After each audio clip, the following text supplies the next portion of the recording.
दुनिया में कई ऐसी बातें हैं जो हमारी समझ से परे हैं। कुछ घटना इतनी अजीब होती है कि अगर वे किसी के साथ होती है तो यह विश्वास करना मुश्किल होता है कि वास्तव में क्या हुआ था। मैं आपको दो सच्ची कहानियां सुनाऊंगी जिनमें नाम बदल दिए गए हैं। पहली कहानी संगम नगरी में रहने वाले अर्जुन और उसके दोस्तों के साथ हुई एक सच्ची घटना है। एक दिन अर्जुन अपने दोस्त रवि, हेमंत और विकास से मिलने गया था। उन्होंने सुबह के 4 बजे गंगा नदी के दूसरी तरफ किनारे पर जॉगिंग करने का फैसला किया। वे सभी अर्जुन के घर के पास मिले और जॉगिंग करते हुए नदी की तरफ निकल गए। वह जगह बहुत शांत थी और वहाँ उनके अलावा कोई नहीं था। जॉगिंग करते समय हेमंत रुक गया और कहा कि उसे टॉयलेट जाना है। विकास भी उसके साथ गया। अर्जुन और रवि थोड़ी दूर पर उनका इंतजार कर रहे थे। तभी अर्जुन की नज़र थोड़ी दूर पर गई और उसने कुछ काली परछाई देखी।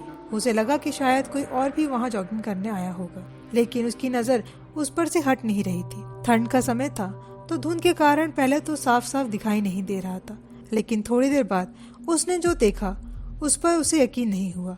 उसने देखा कि एक बुर्का पहने औरत सामने से जा रही थी, लेकिन उसे डर का एहसास तब हुआ जब उसने देखा कि उस औरत के पैर नहीं थे। उसके शरीर का निचला हिस्सा गायब था और उसके ऊपर का हिस्सा हवा में तैरता हुआ सामने से जा रहा था। उसने रवि को इशारा करते हुए उस तरफ दिखाया और वह नजारा देखकर दोनों बहुत डर गए और हेमंत और विकास को आवाज लगाई और वहां से भागने को कहने लगे। पहले तो हेमंत और विकास को कुछ समझ नहीं आया, लेकिन कुछ देर बाद उन दोनों ने भी उस बुर्के वाली औरत को देखा और वह दोनों भी वहां से भागने लगे। चारों लोग किसी तरह किनारे पे बने मंदिर पर आए और थक कर वहीं बैठ गए। चारों को विश्वास नहीं हो रहा था कि उन्होंने जो अभी देखा वह सच था या आंखों का धोखा। लेकिन उस दिन के बाद से चारों ने वहां जाने की दोबारा हिम्मत नहीं की। बताया जाता है कि वह जगह हमेशा ही सुनसान रहती है और वहां ना जाने कितने लोगों का मर्डर करके दफनाया गया है, और हो सकता है कि जो उन्होंने उस दिन देखा वो भी उसी हादसों का शिकार रही होगी। लेकिन इसकी सच्चाई तो वही रूह जानती है।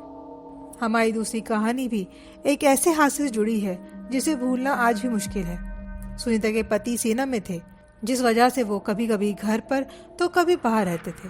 सुनीता के 2 बेटे थे, रोहित और अमन। सुनीता के पड़ोस में एक और परिवार रहता था जिनके बेटे विशाल की दोस्ती अमन के साथ थी। उनके क्वार्टर के पास एक नहर था जिसमें बहुत सारी मछलियां रहती थी। एक दिन अमन और विशाल खेलते हुए वहां नहर के पास चले गए। विशाल ने कहा कि चलो पानी में नहाते हैं, लेकिन अमन ने ऐसे करने से मना कर दिया। लेकिन विशाल पानी में उतर गया, लेकिन पानी का बहाव तेज होने के कारण विशाल पानी में बह गया। ये सब देखकर अमन बहुत डर गया और भागकर घर आ गया और सुनीता को सब बात बता दी। यह बात पूरे एरिया में फैल गई। पुलिस आई। पानी में उतरकर दूर तक उन्होंने विशाल को ढूंढा, लेकिन विशाल का कुछ पता नहीं चला। करीब 2 दिन बाद विशाल की लाश मिली, जो कि पूरी तरह से खराब हो चुकी थी। आधा शरीर मछलियां खा चुकी थी। अपने बेटे की ऐसी हालत देखकर विशाल की माँ पूरी तरह टूट गई और उन लोगों ने वहां से दूर जाने का फैसला किया और लगभग कुछ दिन बाद ही वो वहां से चले गए। एक रात सुनीता की आधी रात को बाहर से आ रही आवाज के कारण नींद खुल गई। आवाज से लग रहा था कि कोई बच्चा बहुत तकलीफ में है, लेकिन हैरान करने वाली बात यह थी कि इतनी रात को किसका बच्चा रो रहा था। सुनीता ने थोड़ा सा पर्दा हटाकर खिड़की के बाहर देखा तो उसके होश उड़ गए। स्ट्रीट लाइट के पोल के पास विशाल खड़ा था और अपने घर की ओर देखकर रो रहा था। यह देखकर सुनीता ने झट से पर्दा बंद कर दिया। उसे डर था कि कहीं विशाल की आत्मा अमन के पास ना आ जाए, क्योंकि दोनों बहुत अच्छे दोस्त थे और आखिरी बार अमन ही था जो विशाल के साथ था। सुनीता ने पूरी रात डर डर कर गुजार दी। अगले 3-4 दिन ऐसा ही होता रहा।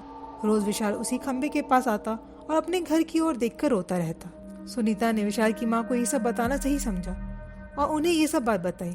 उसने कहा कि शायद विशाल की आत्मा रोज आकर अपने परिवार को ढूंढती है और उन्हें वहां ना पाकर रोती है। यह सुनकर विशाल की माँ बहुत दुखी हो गई।